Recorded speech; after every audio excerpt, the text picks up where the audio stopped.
নমস্কার, নন্দাস কিচেনে আপনাদের সকলকে স্বাগত। আশা করছি আপনারা সকলেই ভালো আছেন, সুস্থ আছেন।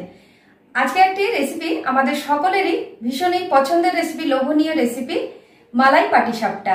রেসিপিটা আমি কিভাবে বানাই, আসুন রেসিপিটা দেখে নেওয়া যাক। মালাই পাটিসাপটা বানাবার জন্য সবার প্রথমে আমাদের পুর তৈরি করে নিতে হবে। একটা মাঝারি মাপের নারকেল আমি কাটারি দিয়ে দু আধখানা করে ভেঙে নিলাম। নারকেলটাকে আমি ফাটিয়ে দু আধখানা করে নিয়েছি। এবার একটা প্লেটের মধ্যে আমি কুড়ানি দিয়ে কুড়িয়ে নিচ্ছি।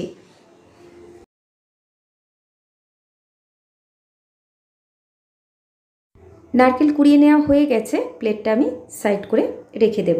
এবার আমি মিক্সিং জারের মধ্যে সুজি গুঁড়ো করে নেব। হাফ কাপের মতো সুজি আমি মিক্সিং জারের মধ্যে দিয়ে দিলাম, ঢাকনা বন্ধ করে ঘুরিয়ে নেব। সুজিটা আমার গুঁড়ো করে নেওয়া হয়ে গেছে।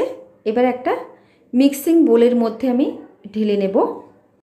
এই সুজির মধ্যে আমি ময়দা মিশিয়ে নিচ্ছি। এখানে 1 কাপ মতো, ওজন হিসাবে এখানে 150 গ্রাম ময়দা দিলাম আর 50 গ্রাম সুজি দিয়েছি। দিয়ে দিচ্ছি 100 গ্রামের মতো চিনি। মিষ্টিটা যে যেমন খেতে পছন্দ করেন সেই বুঝে অ্যাড করবেন। স্বাদের জন্য সামান্য একটু লবণ দিয়ে দিলাম। মিষ্টি খাবারে একটু লবণ দিলে স্বাদটা ভালো হয়। আপনাদের ইচ্ছে হলে দেবেন, ইচ্ছে না হলে দেবেন না।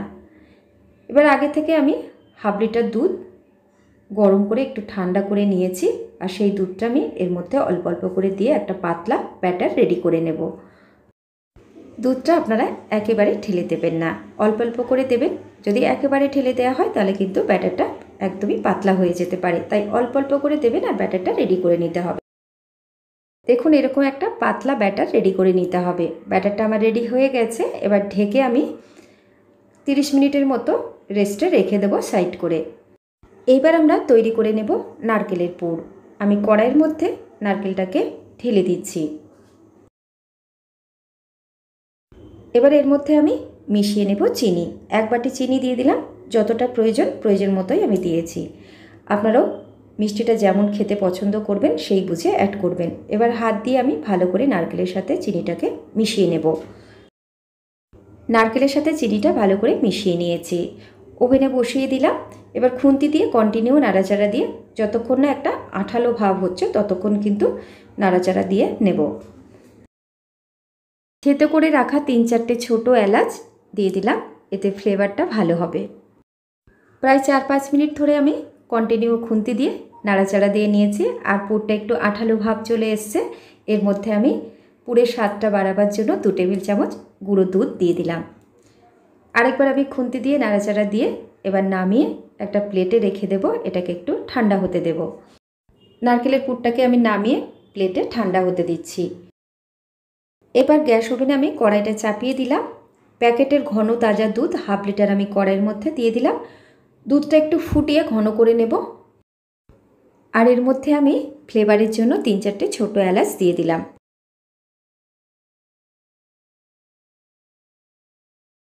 দুধটা আমি প্রায় 5-6 মিনিটের মতো ফুটিয়ে নিয়েছি। আর একটু ঘন করে নেওয়ার জন্য দিয়ে দিচ্ছি 2 টেবিল চামচ গুঁড়ো দুধ, আর এতে টেস্টটাও ভালো হবে। আর এর মধ্যে আমি দিয়ে দেব 1 চিমটি কেশর, এতে কিন্তু রঙটাও খুব সুন্দর আসবে। দেখুন, দুধটা প্রায় ঘন হয়ে এসেছে। কেশরটা দেওয়ার পর কিন্তু দুধের কালারটাও বেশ সুন্দর চেঞ্জ হয়ে গেছে। আমি দিয়ে দিচ্ছি 2 টেবিল চামচ চিনি। এর আগেও বলেছি মিষ্টিটা আপনারা যেমন পছন্দ করবেন সেই বুঝে অ্যাড করবেন। আমি 2 টেবিল চামচ চিনি দিয়ে দিলাম। আর দুধটা আমাদের একদম রেডি হয়ে গেছে। এর থেকে আর বেশি ঘন করব না, একটু পাতলা অবস্থায় আমি দুধটাকে এবার সাইড করে নামিয়ে ঠান্ডা হতে দেব। এবার আমরা পাটিসাপটা বানিয়ে নেব। তার আগে আমরা ব্যাটারটা দেখে নেব রেডি হয়েছে কিনা। দেখুন, ব্যাটারটা কিন্তু অনেকটাই মোটা হয়ে গেছে আগের তুলনায়। যেহেতু এর মধ্যে আমি সুজি দিয়েছিলাম, সুজিটা ভিজে গেছে, ভিজে যাওয়ার কারণে ব্যাটারটা মোটা হয়ে গেছে। একটু দুধ মিশিয়ে পাতলা করে নিতে হবে ব্যাটারটা।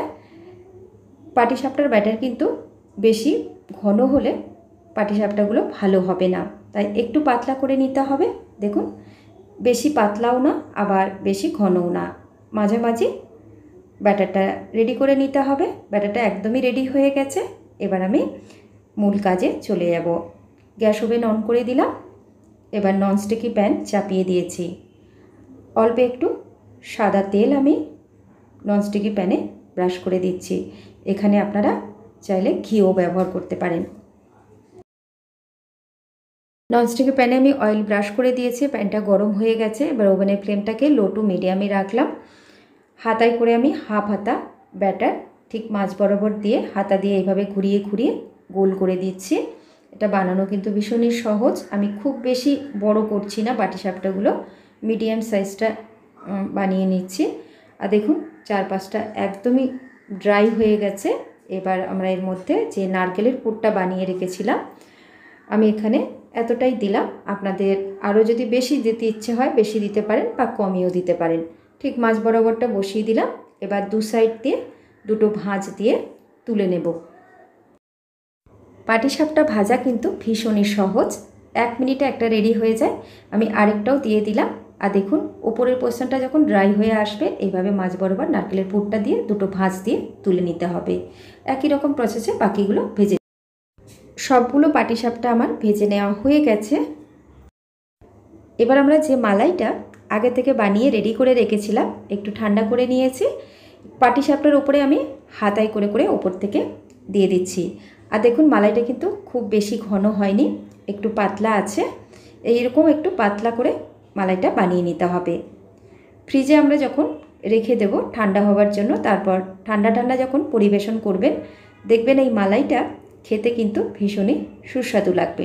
তার জন্যে কিন্তু একটু পাতলা রাখলে বেশি ভালো লাগবে। সম্পূর্ণ মালাইটা আমার দেওয়া হয়ে গেছে। এবার ঘন্টা 2 মতো আমি ফ্রিজে রেখে পরিবেশন করব। যেহেতু এখন গরমকাল তার জন্য আমি ফ্রিজে রাখছি, ঠান্ডার সময় হলে তো দরকার হবে না। ওপর থেকে আমি একটু পেস্তা আর আমন্ড কুচি দিয়ে দিচ্ছি, এতে দেখতেও সুন্দর লাগবে আর খেতেও ভালো লাগবে। ঠান্ডা ঠান্ডা যখন পরিবেশন করবেন মুখে পড়বে ভীষণই ভালো লাগবে। তৈরি হয়ে গেল মালাই পাটিসাপটা। আপনারা দেখতেই পেলেন এই সুস্বাদু পাটিসাপটা বানানো ভীষণই সহজ। অবশ্যই আপনারা একবার ট্রাই করে দেখবেন। ট্রাই করে যদি ভালো লাগে লাইক শেয়ার কমেন্ট করবেন। আর যারা প্রথমবার চ্যানেলটি দেখছেন চ্যানেলটিকে সাবস্ক্রাইব করে নেবেন। পাশে থাকা বেল নোটিফিকেশনটা প্রেস করে অন করে নেবেন, তাহলে আমি যখনই কোনো নতুন ভিডিও আপলোড করবো আপনারা সবার প্রথমে দেখতে পাবেন। আর যারা ফেসবুক পেজে ভিডিওটি দেখছেন পেজটিকে ফলো করে নেবেন। ভালো খান, সুস্থ থাকুন। ভিডিওটি দেখার জন্য অসংখ্য ধন্যবাদ।